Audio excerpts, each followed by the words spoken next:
wange especially abantu batanya go travel na wange mbanya koro the outside world ngakia koroekana China is a developed economy. China, you cannot compare it. Even the US. I've been in the US. Born as we speak, China is ahead of many developed countries in terms of infrastructure, in technology, in terms of housing. We were challenged. Of course, President agenda talked affordable housing. I don't know a concept nawara to a very noble at the wrong time. Okay.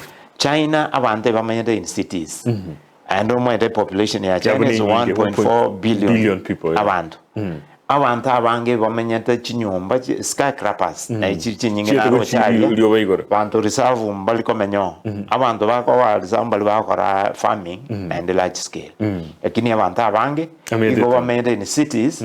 Wako work within cities. Na ndo mwenyete even the population ya China itself iyere market.